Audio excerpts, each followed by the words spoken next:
Bonjour et bienvenue dans ce nouvel épisode de Simplement Autiste. Aujourd'hui, nous allons faire une petite balade autistique en entreprise. Et je parle de petite balade parce que je vais être obligé de survoler très largement le sujet pour pouvoir le prendre un petit peu dans son ensemble. Ne vous inquiétez pas, au fur et à mesure de l'avancée de ce podcast, je pourrai aborder des sujets de manière un petit peu plus spécifique. Aujourd'hui, je voudrais parler justement d'inclusion, de besoins spécifiques et qui vont être utiles à toutes et à tous, que ce soit autiste ou non autiste, que ce soit RH ou manager, et cela en entreprise. Ici, je vais parler des autistes et des TDAH, qu'ils soient diagnostiqués ou non, avec une reconnaissance de qualité de travailleurs handicapés ou non. Mais ce que je vais raconter va être aussi valable pour d'autres neurodivergences, comme des dyslexies, des dysorthographies, des dyspraxies, des troubles de l'attention sans hyperactivité, etc. Je ne ferai pas la liste. Comme je l'ai dit, c'est à destination des RH, des managers, des recruteurs et de toute autre personne en entreprise qui serait intéressée par le sujet parce que justement ça nous touche tous et toutes. Voilà. Je vais parler justement de l'entretien d'embauche jusqu'aux réunions, de l'arrivée en entreprise et en passer par l'exécution des tâches en elles-mêmes et peut-être même un petit peu de la sociabilité. Et là, c'est un sujet qui est un petit peu compliqué, surtout pour les autistes. Dans cet épisode, je ne parlerai pas de statistiques, parce qu'elles sont à mon sens non pertinentes dans ce podcast et vont essentiellement être basées justement sur les diagnostics et sur les reconnaissances de qualité de travailleurs handicapés, qu'il y ait déficience intellectuelle ou non, ce qui exclut d'office toutes les personnes qui n'auront pas souhaité faire de diagnostic officiel ou justement qui n'auront pas souhaité faire de diagnostic du tout, soit par méconnaissance d'eux-mêmes, soit par absence de volonté de le faire, tout simplement. Bien, il est donc temps de passer aux choses sérieuses. Et on va commencer naturellement par l'entretien d'embauche, parce que l'entretien d'embauche est justement souvent discriminatoire pour les personnes neuroatypiques et les autistes en particulier. On va avoir nécessité de compenser et de masquer à outrance, de manière double pour pouvoir justement retransmettre ce que l'on souhaite et essayer de comprendre ce que l'on attend de nous et là, c'est le plus gros piège. Le regard et les attitudes en premier lieu, la plupart des autistes, sans pour autant dire combien exactement naturellement, ne souhaitent pas regarder dans les yeux pour une question de confort. Personnellement, lorsque je ne regarde pas dans les yeux, vous avez toute mon attention. Par contre, si je me mets à vous regarder, je ne vous écoute pas. Et là, je ne risque pas de comprendre correctement les questions et de vous comprendre correctement. Les attitudes vont énormément compter. Que l'on soit TDAH ou autiste, on va être extrêmement vigilant vis-à-vis de nos attitudes pour essayer de retransmettre la meilleure image possible et cela peut être une véritable torture. Si l'on est TDAH et que on se met à avoir justement un peu d'hyperactivité, rester en place va être extrêmement compliqué et le mélange de ces attitudes-là vont donner une image de nous qui va être, complètement discriminée en fait, qui va être négative et qui va nous éliminer quasiment d'office, quel que soit notre niveau de compétence. Dans les entretiens d'embauche, le mensonge semble être complètement de mise sur les expériences, sur la manière de faire en entreprise, que ce soit d'un côté ou de l'autre, du côté des RH et managers qui, eux, vont recruter, comme du côté de la personne qui va postuler. C'est une chose qui est très, très, très problématique chez les autistes. Le mensonge, c'est très compliqué. On préfère être honnête, on préfère être direct, on préfère être sans filtre. Dès lors qu'on va être obligé de devoir utiliser des filtres et des moyens de détournement pour essayer de cacher éventuellement certains points de nos parcours souvent atypiques, là, ça ne jouera clairement pas en notre faveur et les questions ne vont clairement pas aider à ce niveau-là. Un autre point et même 2 autres points qui vont être largement discriminants et souvent éliminatoires dans un entretien d'embauche vont être les questions non pertinentes et le second degré. Ce que j'appelle une question non pertinente, c'est par exemple de demander, à la personne de retracer son parcours alors que vous avez le CV et la lettre de motivation, éventuellement des documents complémentaires devant vous. Dans ces cas-là, c'est clairement pas pertinent parce que, hormis répéter en boucle, ce qui se passe déjà sur le CV, éventuellement aller un petit peu plus loin, mais ce qui peut être problématique quand on a un parcours atypique, ça va être, pénible pour pouvoir filtrer. filtrer ses attitudes, filtrer ses paroles, filtrer tout ce que l'on voudrait pouvoir dire, mais qu'il n'est pas forcément opportun de dire et qui va nous disqualifier. C'est pas forcément mal en soi, mais par contre, ça peut être mal dit. Lorsque vous avez des questions, posez plutôt des questions complémentaires, des questions directes et des questions contextualisées. Évitez clairement les questions de second degré. Ça peut arriver, ça m'est arrivé de nombreuses fois dans les entretiens d'embauche, le second degré est souvent l'ennemi des autistes. En quelle proportion, je ne saurais pas le dire, mais en tout cas, moi, personnellement, le second degré me pose de gros problèmes. Si je n'ai pas tout le contexte autour, si je ne connais pas directement la personne, savoir si c'est du premier ou du second degré, ça peut me poser de gros, gros, gros soucis, autant pour la réponse que pour la perception que l'on va avoir de l'employeur ou du candidat en fonction de là où on se trouve. Soyez adulte, soyez premier degré, soyez direct et soyez pertinent. Lorsque vous faites un entretien d'embauche en tant que RH ou manager, tournez-le plutôt comme une discussion, quelque chose qui va être complémentaire et jugé sur les compétences de la personne, qui va aller au-delà du CV qui vous a été transmis et de ce que vous avez déjà sur le candidat. Ce sera profitable sur tout le monde et ça, c'est un conseil gratuit.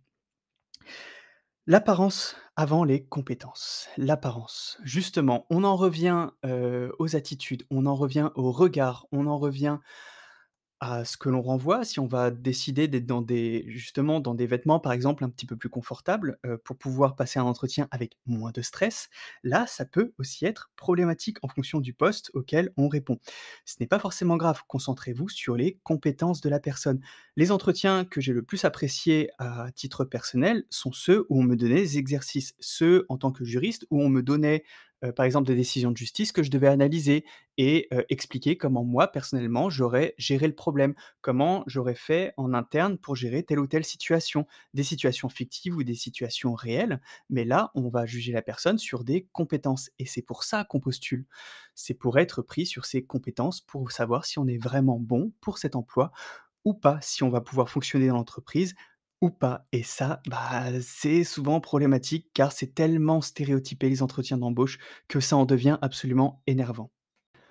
Un tout petit peu avant, je vous ai parlé de parcours atypiques parce que oui, c'est très fréquent, pas forcément obligatoire, chez les personnes qui vont être autistes et ou TDAH et avec des troubles 10, sans pour autant faire une liste détaillée. Les parcours scolaires sont parfois compliqués, très compliqués, avec des redoublements, et les parcours estudiantins vont l'être également, avec parfois des redirections en fonction des opportunités, en fonction des attraits en matière de, par exemple, bah, de domaine, en fait. Personnellement, j'ai fait d'abord une faculté de sciences que je n'ai pas terminée, j'ai fait une faculté de droit que j'ai terminée et ensuite, bah, justement, j'avais envie de faire un petit peu d'autres choses, mais tout ça donne des parcours atypiques, parfois avec des redoublements, dans le lot parce que, bah, comme beaucoup d'étudiants, on doit travailler à côté. Sauf que quand on travaille avec la surcouche des études et la surcouche du TDAH et de l'autisme, par exemple, me concernant, ça facilite pas trop la réussite des études et on y recommence et on recommence et ça donne des parcours atypiques avec beaucoup d'expériences professionnelles, des expériences variées et parfois même des intérêts et des compétences qui vont être très larges.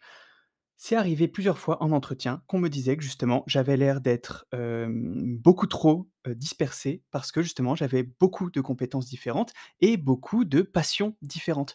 Alors que c'est complètement banal chez un TDAH et parfois chez des autistes avec des intérêts spécifiques qui vont être extrêmement détaillés, mais parfois justement quand on a un TDAH, bah, beaucoup de compétences qui vont se greffer avec ça. Des compétences qui existent, des compétences réelles, parfois même des compétences moyennes parce qu'elles peuvent être nombreuses, mais qui sont présentes. Et donc parfois faire le tri dedans dans un entretien d'embauche ou sur un CV, ça peut être très problématique et justement ça peut amener à faire en sorte qu'on soit, bah, disqualifié. Ou qu'on nous demande, directement, d'ailleurs c'est arrivé une fois, qu'on me demande, «Bah, en fait, on ne sait pas trop comment on va, vous manipuler, donc on préfère ne pas vous prendre».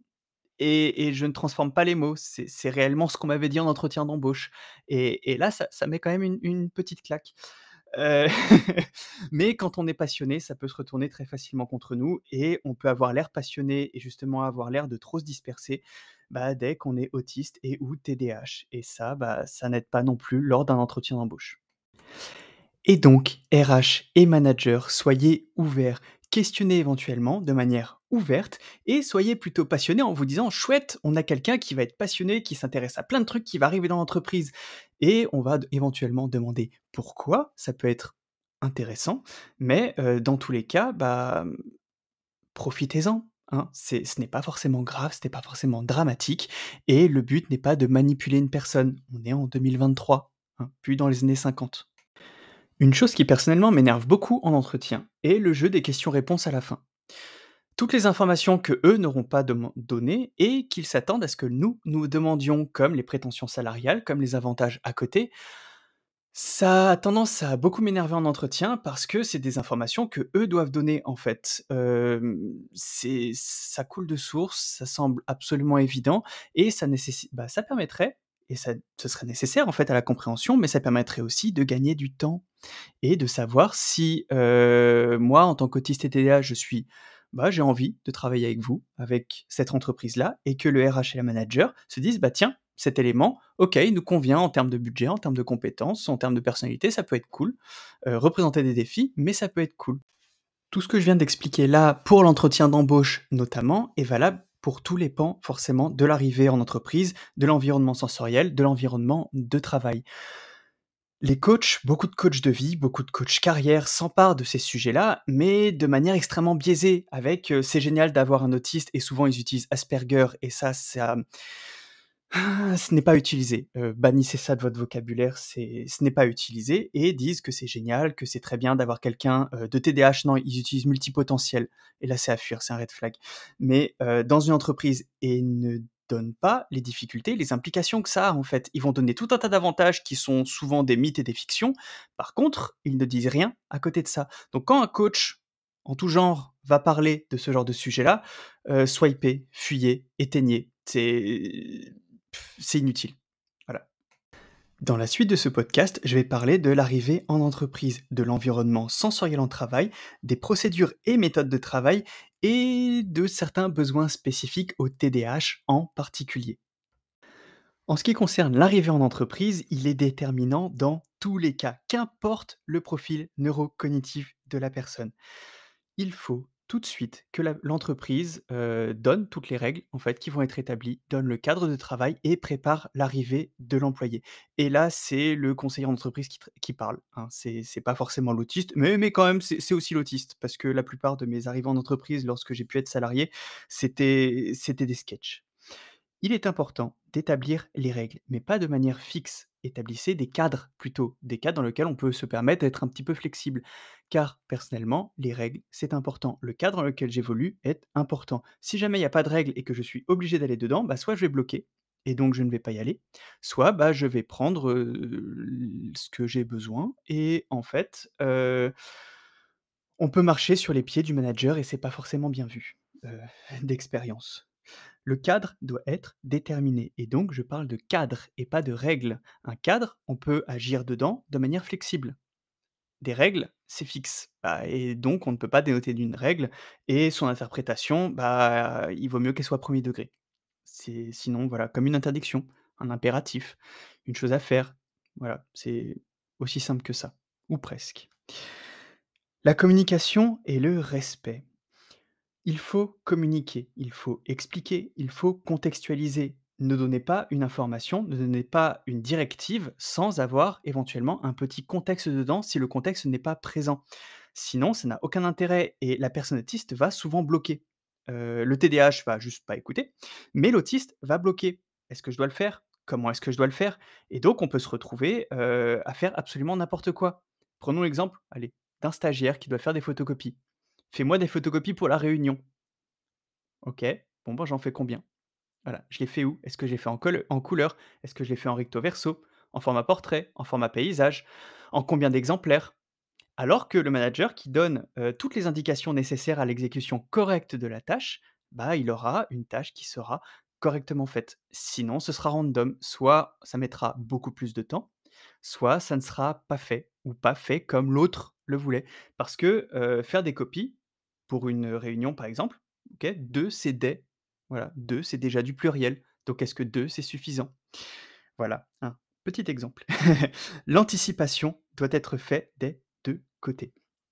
Pour les personnes autistes, l'anticipation, c'est extrêmement Important. Au quotidien et dans tous les domaines de sa vie, l'anticipation, c'est la clé. Pouvoir anticiper ses tâches, pouvoir anticiper son travail, pouvoir anticiper le temps que ça nous prend, c'est important. Et donc, les entreprises doivent s'adapter également à ça. Et je dis bien, les entreprises doivent s'adapter à ça parce que lorsqu'une entreprise a un bon niveau en matière de procédure, en matière d'anticipation, d'exécution correcte des tâches et de transmission correcte des demandes, c'est profitable à tout le monde, que l'on soit autiste ou pas. Et quand c'est profitable, bah, c'est rentable. Donc, adaptez-vous, les entreprises, et ne demandez pas nécessairement à l'autiste de s'adapter, car lui, il ira chercher la performance. Vous, voilà. Je vais vous donner quand même quelques petits exemples en matière d'arrivée en entreprise. Dans mon dernier poste salarié, c'était un sketch et quand je dis un sketch, ça reste un euphémisme. Lorsque je suis arrivé en poste, ça semblait très, très bien, hein, au début sur le papier, mais par contre, rien n'était prêt. Aucune session de travail, aucun mot de passe, aucune formation de prévue, et donc j'ai passé littéralement ma première semaine assis sur une chaise à regarder les autres travailler et à faire des tâches qui étaient extrêmement basiques alors que, mes prérogatives, amenaient déjà vers des choses un peu plus intéressantes. Anticiper, hein, naturellement. Et donc, l'arrivée en entreprise est à préparer. Tout doit être, bah, anticipé.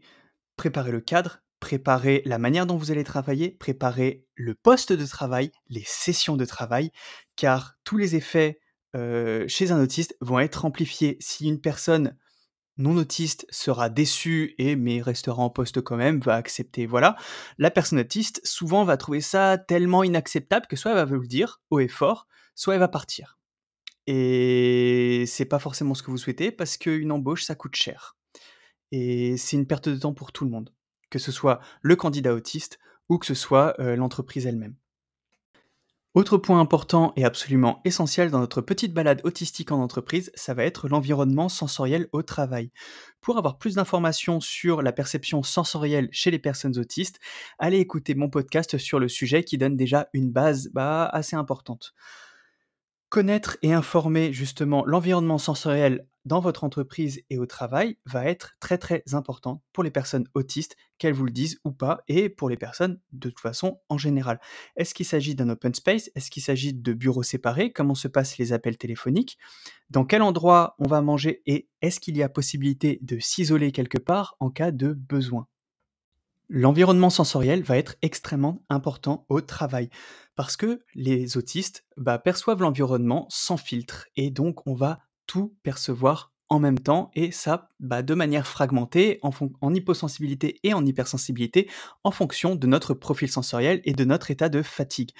Être obligé de se concentrer sur une compensation pour justement ne pas avoir à supporter les conversations des autres personnes, les bruits des claviers, éventuellement même des odeurs qui peuvent être gênantes ou, l'obligation sociale éventuellement, de manger avec tout le monde quand on a besoin d'être seul, va peser sur notre bien-être en entreprise et fatalement sur notre productivité, amener nécessairement vers des burn-out ou d'énormes fatigues qui vont poser d'énormes problèmes et c'est mauvais pour tout le monde, que ce soit pour l'entreprise ou la personne salariée.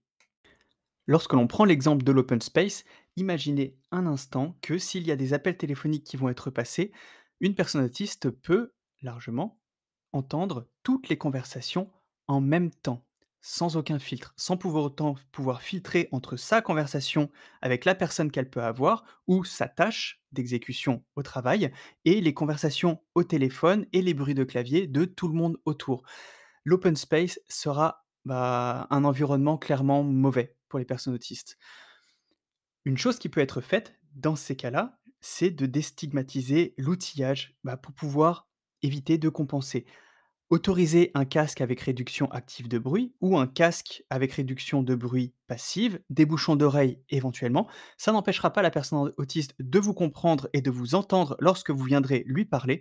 Par contre, ça baisse largement, la stimulation sensorielle et donc permet de tenir plus longtemps et d'être, par extension, plus productif, plus productive. Pouvoir s'isoler de temps en temps, c'est très important aussi. Si on a besoin même de 10-15 minutes, un endroit, dans du silence, éventuellement avec peu ou pas de lumière, ça peut être génial. Pas forcément pour une sieste, pas pour, flemmarder, mais pour pouvoir s'isoler, pouvoir baisser sa charge sensorielle et pour pouvoir justement accomplir ses tâches et son travail correctement. Des outils comme un casque anti-bruit, comme éventuellement un masque s'il y a des problèmes d'odeur, comme des claviers qui vont être beaucoup plus silencieux, peuvent être très largement étendus à tous les salariés parce que ce que la personne autiste va percevoir comme une gêne ou une agression qui va jouer sur son niveau de fatigue, jouer sur sa productivité et son bien-être en entreprise, tout le monde sera atteint, mais dans des proportions et dans un temps qui va être différent. Lorsqu'une personne autiste, vous rapporte justement des gènes sensoriels sur l'environnement de travail, écoutez-la toujours, car les conseils sont bons à prendre et sont valables pour tout le monde sans exception, à différents niveaux naturellement, mais sans exception. L'environnement de travail va aussi passer par les méthodes de travail, les procédures de travail et l'aspect social au travail. En matière de procédure, en matière de tâches, soyez toujours honnête mais constructif. On peut être premier degré dans les directives, dans les remarques, dans les choses que l'on va remonter et dans ses explications, et pour autant être constructif. Ce n'est pas incompatible. Ne mentez pas, ne soyez pas second degré et ne soyez pas non plus injustement mauvais. C'est-à-dire ne faites pas des remarques qui ne sont pas justifiées, ne vous défoulez pas sur une personne. Ça c'est un conseil d'ensemble, hein. Mais ce sera encore plus, problématique chez une personne autiste, car, ce sera vu, ce sera perçu clairement comme une injustice et soit on va être obligé de filtrer, de prendre sur nous, ce qui a des conséquences souvent physiques, mal de crâne, contractures musculaires, soit on va décider de ne pas filtrer et là, vous allez vous retrouver face à une personne qui paraîtra complètement furieuse, mais ce sera justifié. Ça m'est déjà arrivé en entreprise, des choses complètement injustes, des choses injustifiées ou des choses mal dites et de passer un certain temps à recadrer manager et ou directeur d'ailleurs, peu importe, de manière plus ou moins, polie, on va dire? C'est pas confortable, c'est jamais confortable comme moment, mais donc soyez toujours constructif, hein. C'est-à-dire agir en bonne intelligence, à long terme et c'est valable pour tout le monde sans exception. Dans les méthodes de travail et dans les procédures de travail, une autre chose importante va être la prévisibilité des tâches et du travail en lui-même. Un planning, c'est cool. Un ensemble de tâches, c'est bien. Ne donnez pas forcément des tâches qui seront soi-disant urgentes, mais qui ne seront pas justifiées. Comme on dit assez souvent, l'urgence se dilue dans l'urgence. Une vraie urgence, elle ne peut pas attendre. D'accord? C'est simple, basique. Mais un travail doit être prévisible. Lorsque vous avez une personne autiste et ou TDAH qui a déjà des difficultés à initier une tâche ou à se concentrer sur une tâche, qui va être dans sa bulle à traiter un dossier qui peut être important ou une tâche physique qui peut être importante, ne lui balancez pas quelque chose sur son bureau ou à son poste de travail en disant: «Fais ça tout de suite, ça c'est urgent». Non, tu peux faire ça, mais après ce que tu es en train de faire. Voilà, de la bonne intelligence. Valable pour les autistes et les TDAH, mais valable pour tout le monde et profitable pour tout le monde. Et vous l'aurez sûrement remarqué pour les RH, les managers, les directeurs et même des employés qui travaillent parfois dans des petites, moyennes ou très grandes entreprises, une personne autiste ou une personne qui va supposer l'être sera une personne qui va beaucoup râler. Ce sera le râleur de service, la râleuse de service qui va souvent se plaindre sur des choses qui sont jugées comme étant pas importantes, mais par contre qui va à côté de ça, beaucoup proposer. On devrait faire comme ça, on devrait changer de cette manière-là, on devrait être beaucoup plus efficace dans ce sens-là et donc va râler, mais de manière pas stérile. OK, c'est un stéréotype, mais c'est un stéréotype qui peut souvent se vérifier et qui est complètement justifié. Pourquoi faire quelque chose d'incorrect quand on peut changer les choses et le faire de manière profitable pour tout le monde et rentable? Et là, je vous raconte quand même beaucoup de choses. Premier degré, de l'honnêteté, de la prévisibilité. En vrai, c'est juste un rapport contractuel, donc un contrat de travail qui est entre 2 personnes, avec un lien de subordination qui existe, mais par contre, qui est quand même censé être un minimum équilibré. Et dans cet équilibre, dans ce respect, un point de rigidité chez beaucoup de personnes autistes, ça va être le respect des heures. On travaille, parfois on peut faire un travail que l'on apprécie énormément, mais le travail, c'est avant tout pour pouvoir financer une vie d'adulte. Voilà, financer une vie d'adulte, financer un prêt, financer des activités annexes, et c'est surtout à ça que ça sert, et ça, il faut pas l'oublier. Donc la perte d'envie de travailler, ça dépend toujours dans quelles conditions. Le respect des heures, c'est important. On ne travaille pas gratuitement. Vous l'aurez remarqué, la rigidité va aussi se situer à ce niveau-là. Les heures supplémentaires, OK, pourquoi pas, mais tarifé à combien? Le travail gratuit, ça, on me l'a déjà demandé plusieurs fois. Si vous avez un dossier en cours et que vous devez le terminer, est-ce que vous restez jusqu'à ce qu'il soit terminé? Donc dans ces cas-là, je répondais souvent qu'en général, quand un dossier doit être fait et qu'il est initié, c'est dans le respect des heures que je vais avoir à faire. C'est-à-dire que, le travail va être fait dans l'heure impartie. Il ne dépassera pas. C'est normal. Le travail doit être fait dans les heures qui nous sont attribuées.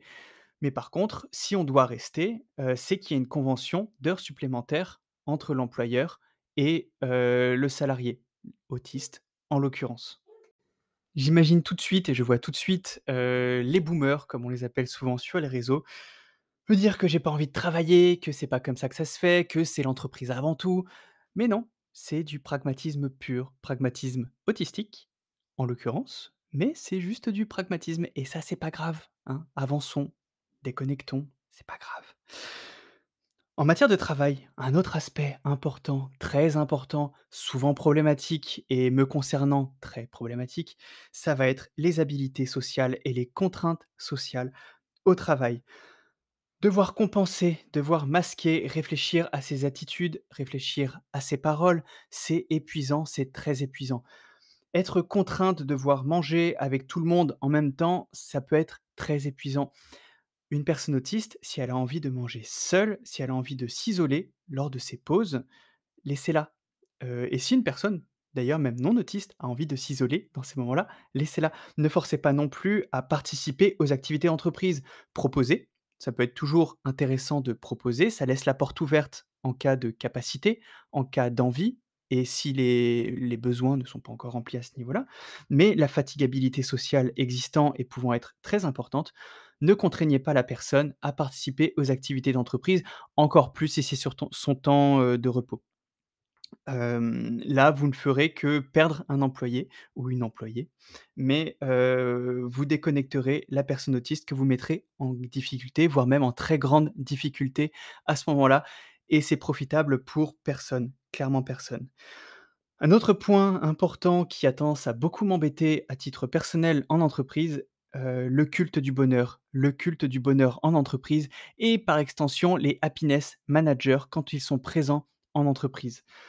Au secours. C'est clairement notre némésis. On a le droit de ne pas aller bien, on a le droit justement de ne pas sourire, on a le droit de ne pas forcément participer aux activités d'entreprise et ça, c'est quelque chose à retenir pour les personnes autistes et profitable, même pour les personnes non autistes, dans les périodes où elles ne vont pas bien, où elles n'ont pas envie et qu'elles ont envie de déconnecter du travail. La happiness manager ou le happiness manager, en fonction de la personne, heu au secours. Fuyez-les et évitez ça en entreprise, en fait.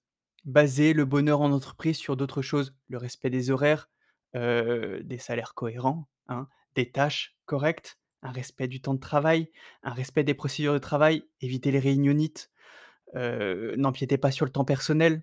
Voilà, là, vous rendrez une personne heureuse, pas en organisant des combats de pétanque, au bord de la machine à café, quoi, hein. Autre instrument de torture et non plus des moindres, je l'ai dit juste un petit peu avant, les réunionites. Vous savez, ces réunions qui durent longtemps, longtemps et qui ne servent strictement à rien.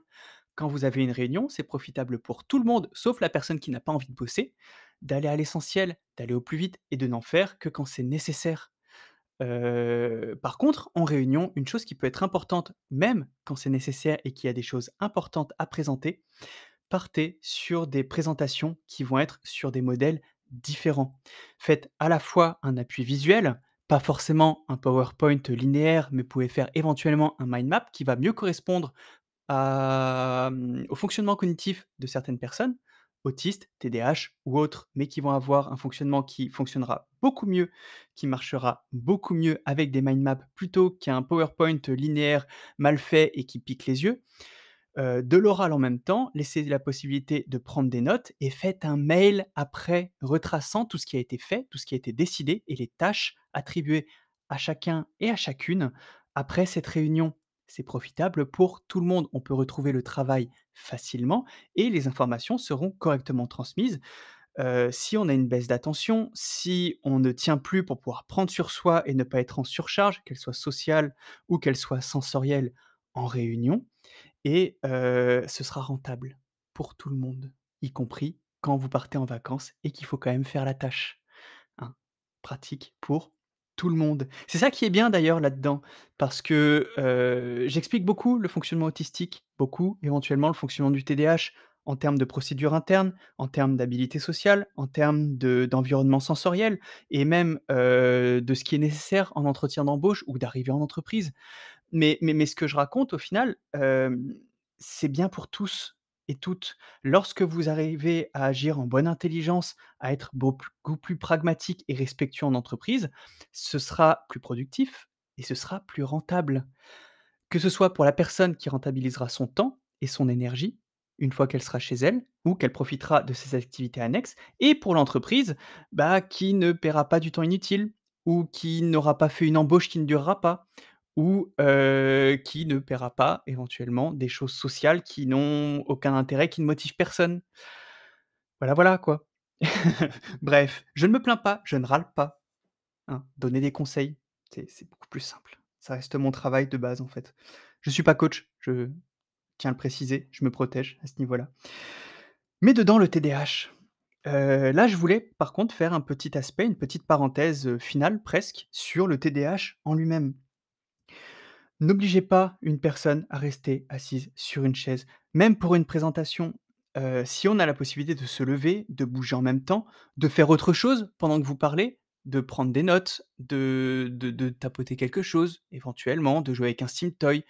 Dans ces cas-là, vous aurez beaucoup plus d'attention que si vous forcez une personne avec un TDAH à rester focus sur quelque chose de pas intéressant.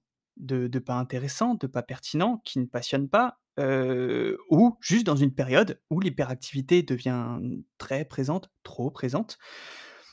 Permettez de bouger, et pensez également qu'un TDAH n'a pas que besoin de sautiller partout, de parler tout le temps, de voilà, peut avoir aussi des périodes d'hyperfocus. Donc on peut se focus et s'hyperfocus, être bloqué sur une tâche qui nous passionne, qui nous stimule, qui nous intéresse énormément et basculer ensuite sur une autre tâche qui nous intéresse énormément. Si on a du mal à initier une tâche, parce que c'est aussi possible, dans ces cas-là, calquer ces tâches dans lesquelles on a du mal à initier entre 2 tâches super stimulantes, comme une sorte de récompense. Heu, En fonction du travail, hein, ça peut être vu comme une récompense ou en tout cas de quelque chose qui permet de gérer un petit peu mieux la dopamine. Et lorsque une personne a un TDAH, vous la verrez parfois soit parler, beaucoup parler sans contrôle et n'hésitez pas à lui dire, mais à l'opposé, en au-delà en fait de notre parfois difficulté à se concentrer, de notre difficulté à rester en place, vous avez l'hyperfocus, comme je l'ai dit, mais par contre, il y a aussi des moments de procrastination. Cette procrastination est nécessaire. C'est pas de la flemmardise, en fait. Vous avez l'impression que la personne ne fait rien, alors que c'est juste soit un contre-coup, soit mais ça fait partie du fonctionnement normal d'une personne TDAH. Vous pouvez éventuellement mettre un timer. Voilà une pause. Tu peux faire une pause de 10, 15, 20 minutes. Va t'isoler dans un coin. Comme ça, tu peux redescendre d'un point de vue sensoriel, d'un point de vue surcharge sociale. Et en plus de ça, tu pourras procrastiner comme tu veux durant ce temps et après ce temps-là, bah, tu dois faire cette tâche-là. Compartimentée, rendez les choses prévisibles, soyez pragmatique et agissez en bonne intelligence. Si je parle du TDAH là, en l'occurrence, c'est parce que c'est très important en fonctionnement d'entreprise et aussi parce que c'est une comorbidité très fréquente, souvent liée avec l'autisme et la statistique, il me semble, est au moins de 50. Donc c'est pas rare. Il peut y avoir, un trouble du déficit de l'attention sans hyperactivité.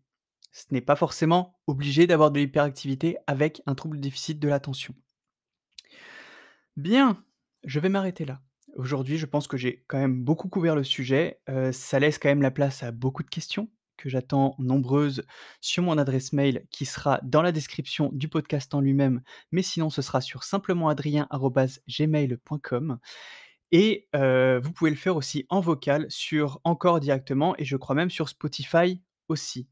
N'hésitez pas à me contacter, n'hésitez pas à me rejoindre sur TikTok sur adrien.simplement. Voilà, tout simplement.